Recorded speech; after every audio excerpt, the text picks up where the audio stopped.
Welcome dear friends to yet another class on New Historicism. We have just introduced New Historicism in our previous lecture, and in our lecture today we shall try to describe, we shall try to understand some more concepts of New Historicism that are prescribed for our study in our syllabus. We shall discuss or see something about the term historiography. Historiography. Now what is historiography? Historiography is the study of the method of historians in developing history as an academic discipline. So it is the study of the method of historians in developing history as an academic discipline. Now the historiography of a topic covers both how historians have studied that topic using particular sources, how the historians have studied that particular topic using different techniques, and the different theoretical approaches that are used by the historian. It is a study of how the historians have looked at the past. In other words, it is the history of history. Historiography is the history of history. Now, historiography is not history. We know about history. What is history? History is the work of historians, what they have written about the past with their interpretations and their arguments. So history is what the historians have written about the past with their interpretations and arguments. It is an empirical discipline. History is an empirical discipline based on the interpretations of evidence, empirical evidence. And we can say that there is no one history. There are many histories. There is no one definite history. The past is not fixed. It changes over time. It changes from historian to historian. Each time it changes over the way each historian looks at the past event. So it is said the past is a moving spectacle. The past is a moving spectacle. It is not fixed. It changes from historian to historian. Now what is historiography? Historiography can be called as the meta-analysis of history or the history of history. History is an analysis of the past. Historiography is an analysis of history. It is the study of the ways that historians have investigated the past. Now, historiography can be viewed in two ways. There are two ways in which we can view historiography. What is the first one? The first view is that historiography is the history of the historical discipline itself. History of the historical discipline itself. How this discipline originated and developed over time. That is the first view. What is the second view? Historiography also means the historical writing on a particular topic. Historical writing on a particular topic. It includes all the works contributed by the historians on a particular topic. Now this functions as a literature review for research subjects. Now all of you are doing or have started to do your thesis, beginning your MA thesis work. Now, and the literature review that we do is purely historiography. All that is written about that particular topic previously. Thus, in a nutshell, historiography is the history of history, the history of the history of events, the way the history has been written. Now when we study historiography, we do not study the events of the past directly, but the changing interpretations of those events in the works of individual historians. So what is the underlying sentiment of historiography? The underlying sentiment of historiography is one of skepticism. Historians have agendas and selected sources with the intent of providing certain preconceived notions. So history is written from the angle, from the intention of the historian. History is never objective, but always a construct that presents the historian's point of view, historian's view of things. The historians interpret the facts of history, and this interpretation is a subjective process. So history of history is studied in historiography. So historiography is a meta-level analysis of the descriptions of the past, meta-level analysis. Now this analysis focuses on the description of the narrative, the interpretations, the worldviews, the methods of presentation of the historian, etc. Now we can say that the historiography falls into three categories. Generally, it is talked about that historiography falls into three categories. The first category is this. The first approach understands history as random. History as random. There is no purpose in history. Human race can take control of history to ensure a better future. So history, it considers history as random. History has no purpose. The second approach regards history either as a product of human evolution or of dialectical process. So history is a product of human evolution or of dialectical process. The third approach accepts the reality of a divine power in whose hands human destiny and historical process resides. So this approach considers pure secular perspective as inadequate. So the divine element in history. So these are the three approaches of historiography. Now all these approaches read meanings and purposes into the historical data rather than reading meanings from historical. So reading meaning into the historical data. So all these approaches are reading meaning into the historical data. Now another concept that we come across in new historicism is textuality of history and historicity of text. We have mentioned this in our previous lecture. Textuality of history and historicity of text. Now what is textuality of history? Now new historicism is a fusion of this, textuality of history and the historicity of text. Now what is textuality of history? This term talks about the fictionality and the constructedness of history.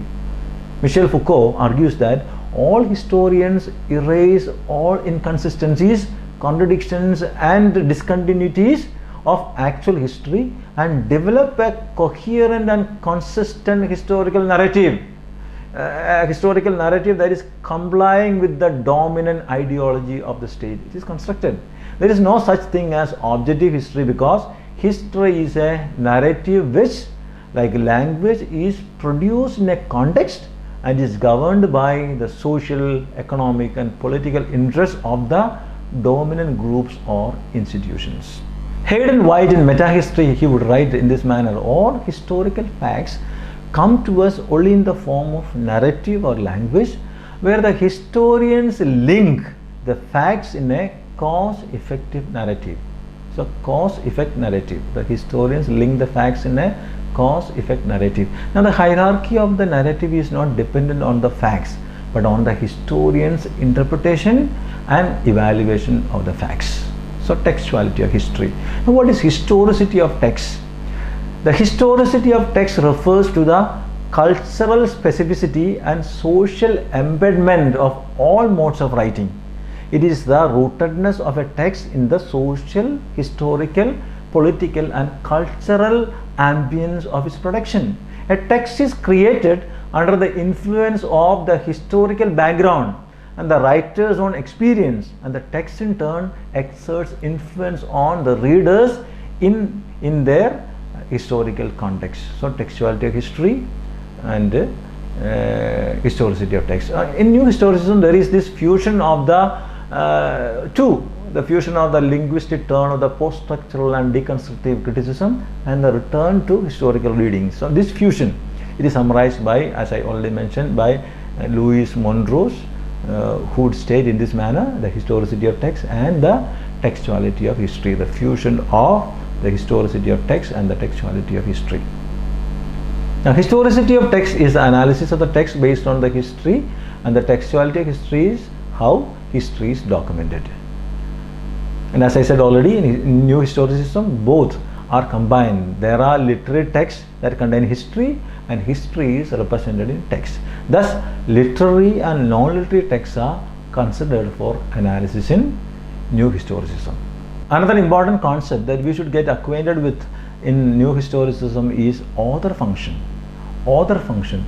Now we have heard about author as a person. Now what is author function?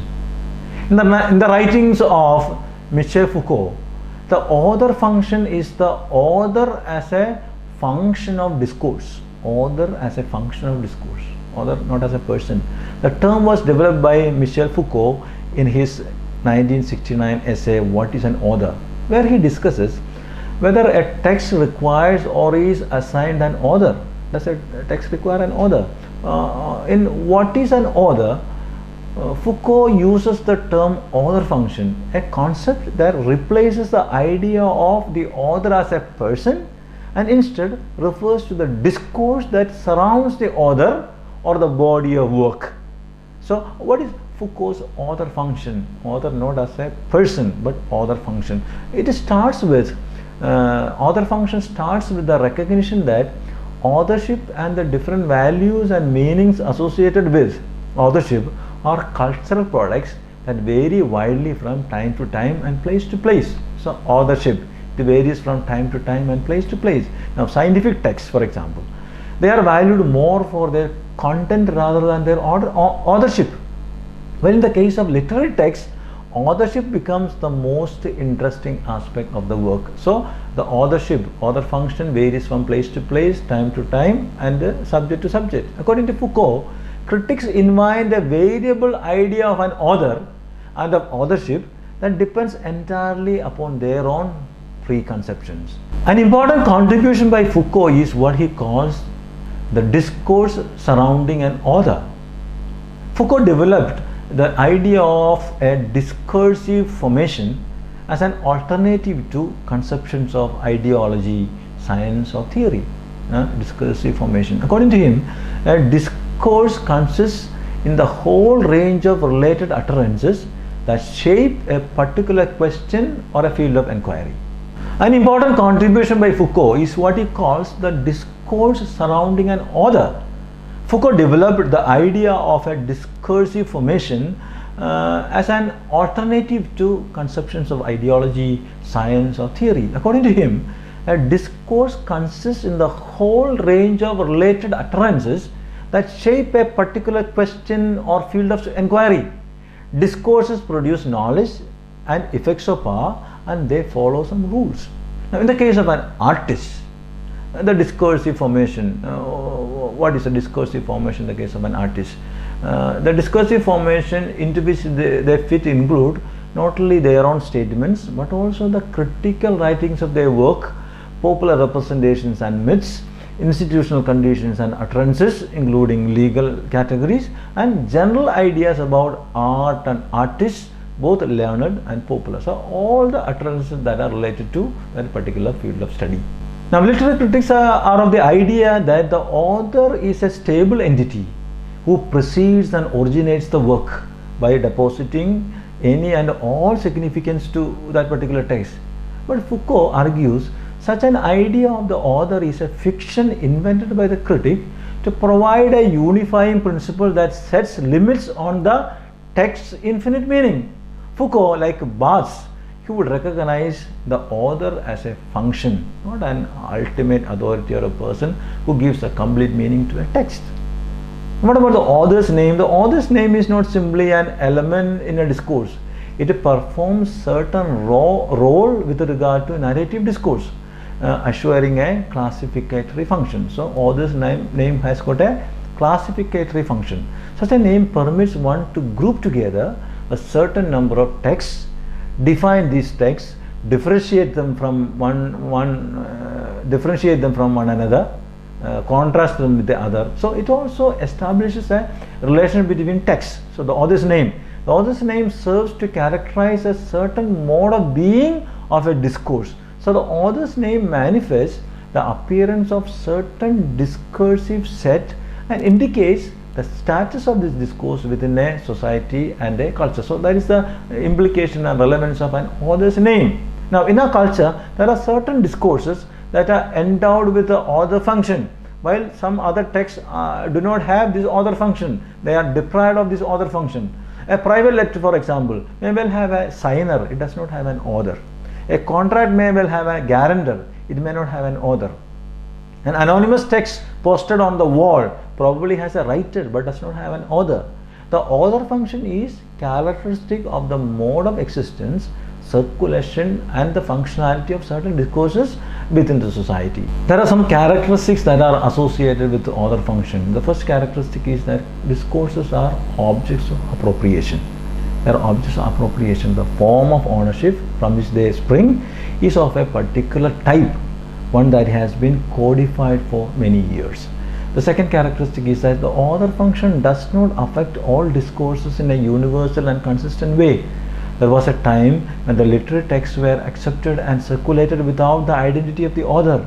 Their anonymity caused no difficulty, but The scientific books were accepted as true only when marked with the name of the author. Now a reversal has taken place.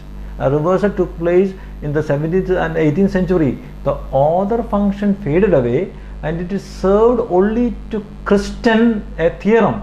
Now literary discourses came to be accepted only when endowed with an author function.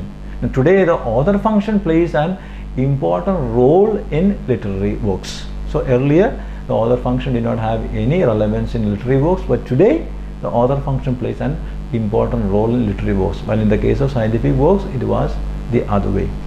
The third characteristic of author function is that the author function does not develop spontaneously, but it is the result of a complex cooperation which constructs a certain rational being, a realistic status, by discerning in the individual a deep motive or a creative power or a design or a social milieu in which the writing originates. And all these operations vary according to the periods and types of discourses. We do not construct a philosophical author, yet we can find certain constants in the rules of the author function. So my dear friends, as we come to the end of this particular lecture, we have discussed three important concepts of new historicism. The first one was historiography. We said historiography is quite different from history. It is a history of history. Then we talked about the textuality of history and the historicity of text. There is a fusion of both textuality of history and the historicity of text. And lastly, we talked about the author function. Author not as a person, but author as a function. While you listen to these classes, please make a summary of what I have discussed, and as I always say, please complement your knowledge with extra reading and listening to other lectures on these particular topics: historiography, textuality of history and historicity of text, and the author function. Have a joyful learning. Please stay safe at home. Thank you for your patient listening.